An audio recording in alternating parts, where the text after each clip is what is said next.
2014 में हमें सेवा करने का मौका मिला, तब भी दिल्ली से इतने ही तेज प्रयास होते थे, लेकिन तब लखनऊ में उनमें रोड़ा लग जाता था। आज योगी जी खुद कड़ी मेहनत कर रहे हैं। आज यूपी में कानून का राज है।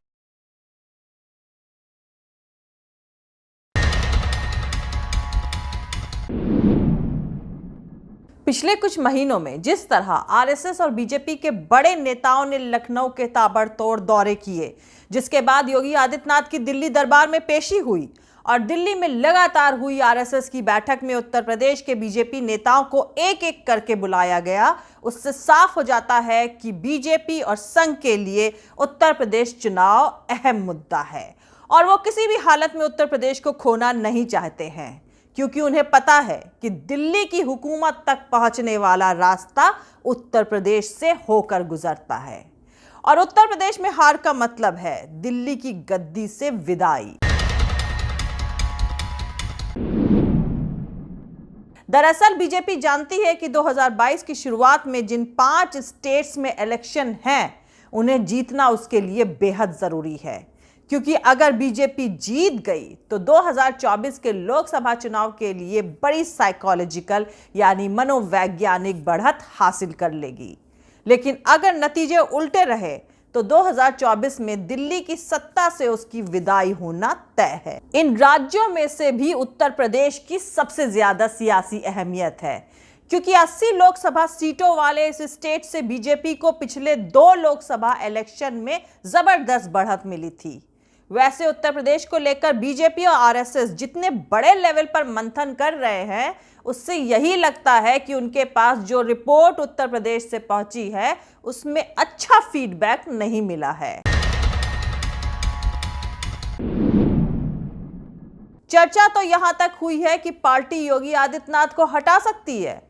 सियासी उथल-पुथल भरे इस माहौल से बीजेपी के परफॉर्मेंस पर खराब असर पड़ने की उम्मीद को देखते हुए प्रधानमंत्री नरेंद्र मोदी ने बनारस में उत्तर प्रदेश के मुख्यमंत्री योगी आदित्यनाथ की तारीफ करी और एक मैसेज दिया कि उत्तर प्रदेश की लीडरशिप में कोई बदलाव नहीं होगा। लेकिन जानकारों का कहना है कि वाराणसी में आकर प्रधानमंत्री नरेंद्र मोदी का उत्तर प्रदेश के चीफ मिनिस्टर योगी आदित्यनाथ की खुली तारीफ करने से यह कंफर्म नहीं हो जाता है कि योगी आदित्यनाथ का उत्तर प्रदेश चुनाव में चेहरा बनना तय है। हाँ, सीएम के तौर पर बने रहेंगे आदित्यनाथ, इसकी श्योरिटी जरूर मिलती है। देश का सबसे बड़ा प्रदेश, जिसकी आबादी दुनिया के दर्जनों बड़े बड़े देशों से भी ज्यादा हो, वहां कोरोना की दूसरी वेव को जिस तरह यूपी ने संभाला, सेकंड वेव के दौरान यूपी ने जिस तरह कोरोना संक्रमण को फैलने से रोका, वो अभूतपूर्व है। झूठ बोलो, बार बार झूठ बोलो, जो भी बोल सकते हैं सब झूठ बोलो, जहां भी बोल सकते हैं झूठ बोलो, जितनी बार बोल सकते हैं झूठ बोलो, किसी भी विषय पर बोलो तो सिर्फ और सिर्फ झूठ बोलो। एक ही काम, झूठ बोलो, झूठ बोलो, झूठ बोलो, बार बार बोलो, बार बार बोलो, बार बार बोलो, हर जगह पे बोलो और जोर जोर से बोलो।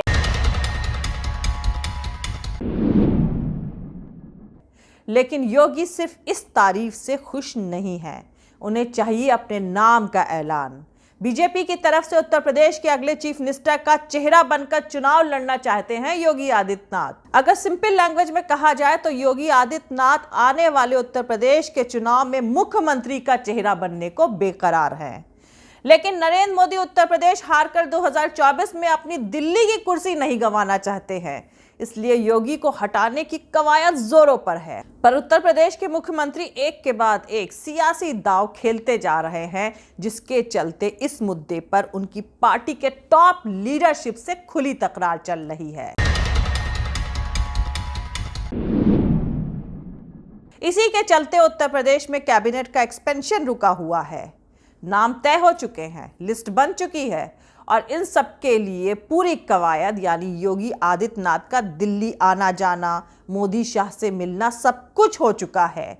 फिर भी कैबिनेट यानी मंत्री परिषद का एक्सपेंशन नहीं हो पा रहा है। दरअसल योगी आदित्यनाथ चाहते हैं कि पहले तुम मुझे उत्तर प्रदेश के सीएम का चेहरा बनाओ, तब मैं तुम्हें कैबिनेट का एक्सपेंशन यानी मंत्री परिषद को विस्तार दूंगा।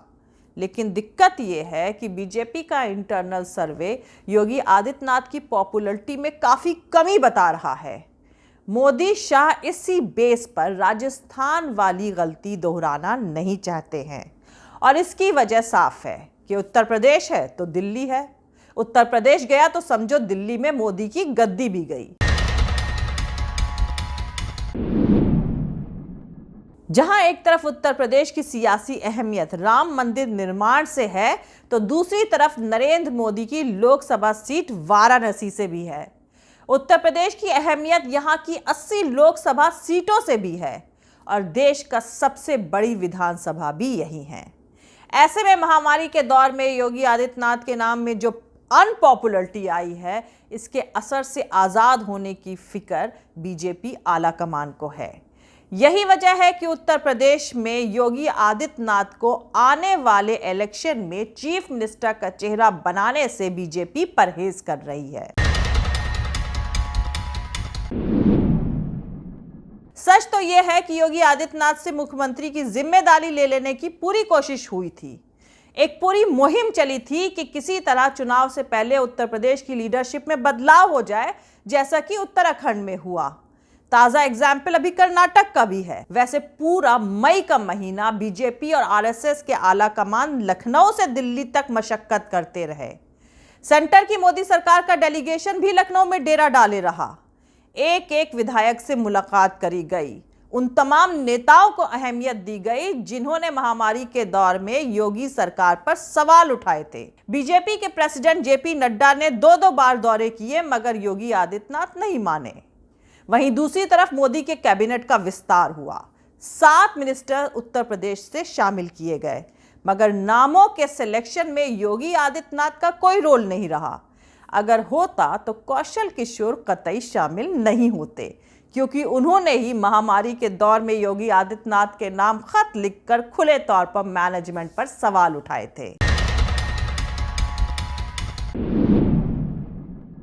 दरअसल योगी आदित्यनाथ और मोदी सरकार के बीच तनातनी की शुरुआत जनवरी 2021 से ही हो गई थी, जब प्रधानमंत्री नरेंद्र मोदी के नजदीकी अरविंद कुमार शर्मा रिटायरमेंट से एक हफ्ता पहले बीजेपी में शामिल हुए थे और उन्हें उत्तर प्रदेश का बड़ा चेहरा बनाकर पेश करने की खुली चर्चा हुई थी। मगर योगी आदित्यनाथ ने ऐसी नाराजगी दिखाई कि अरविंद कुमार शर्मा मुलाकात का वक्त लेने तक के लिए तरस गए। उसके बाद योगी आदित्यनाथ पर दबाव बढ़ाते हुए अरविंद कुमार शर्मा को एमएलसी बना दिया गया।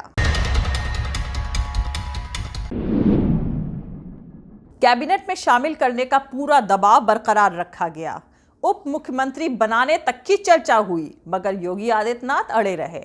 झुकना आला कमान को पड़ा। अरविंद कुमार शर्मा संगठन के कामकाज से जोड़ दिए गए। वहीं उत्तर प्रदेश विधानसभा के चुनाव के लिए बीजेपी ने अपनी तैयारियां बेहद तेज कर दी हैं। पार्टी ने उत्तर प्रदेश के सांसदों की दिल्ली में 2 दिन की बैठक के बाद यह फैसला लिया है कि वो उत्तर प्रदेश में 16 अगस्त से जन आशीर्वाद यात्रा निकालेगी। यह यात्रा 18 अगस्त तक निकाली जाएगी। दरअसल जानकारों का कहना है कि इसी नाजुक वक्त को सियासी तौर से अपने लिए इस्तेमाल कर रहे हैं योगी आदित्यनाथ। मतलब ऐसा लग रहा है कि योगी आदित्यनाथ का मानना है, हम तो डूबेंगे ही सनम, लेकिन तुमको भी साथ ले डूबेंगे। वहीं उत्तर प्रदेश में ब्राह्मणों को अपने पाले में लाने के लिए जिस तरह से समाजवादी पार्टी, बीएसपी और कांग्रेस में होड़ लगी हुई है, उसे देखते हुए ये बात साफ है कि बीजेपी लीडरशिप ने ब्राह्मणों के योगी विरोध को सही पहचाना है। भले ही योगी आदित्यनाथ इसकी परवाह ना करें, लेकिन अगर यूपी में ब्राह्मणों ने बीजेपी से बेरुखी दिखाई तो इसका असर पूरे मुल्क के इलेक्शन पर पड़ेगा। बता दें कि पेगासस जासूसी मामले और किसान आंदोलन को लेकर मोदी सरकार पार्लियामेंट में बुरी तरह घिरी हुई है। विपक्षी सांसदों ने 19 जुलाई से शुरू होने वाले मानसून सत्र में इन दोनों मुद्दों को जोर शोर से उठाया है और किसान भी संसद के बगल में ही अपनी संसद चला रहे हैं। सियासी उथल पुथल भरे इस माहौल में उत्तर प्रदेश में पार्टी के परफॉर्मेंस पर असर ना पड़े, इसलिए प्रधानमंत्री नरेंद्र मोदी ने बनारस में योगी की तारीफ करते हुए ये मैसेज देने की कोशिश करी है कि यूपी के लीडरशिप में कोई बदलाव नहीं किया जा रहा है। लेकिन सियासी पंडितों का कहना है कि योगी की मुश्किलें अभी आने वाले वक्त में और बढ़ने वाली हैं। जय हिंद, सत्यमेव जयते, अल्लाह हाफिज। दोस्तों, हमारा पूरा वीडियो और दूसरे और वीडियोस देखने के लिए हमारा YouTube channel political Tamasha with doctor Arshi को सब्सक्राइब करके वहां पे लगी बेल आइकॉन को ज़रूर दबा दें ताकि आपको हमारे आने वाले हर वीडियो की अपडेट्स मिलती रहे। और दोस्तों, अगर आपको हमारा काम पसंद आता है, हमारे वीडियोस पसंद आते हैं तो www.patreon.com/dr अर्शी खान पर जाकर डोनेट करके आप हमारे काम को सपोर्ट कर सकते हैं। दोस्तों, अगर आपको हमारा वीडियो पसंद आ रहा है तो लाइक और शेयर करना हरगिज़ नहीं भूलें। आप हमें फॉलो भी कर सकते हैं हमारे ट्विटर, इंस्टाग्राम और फेसबुक पेज पर। मेरा ट्विटर हैंडल है @arshi Aziz Khan. Thank you. मिलते हैं अगले वीडियो में।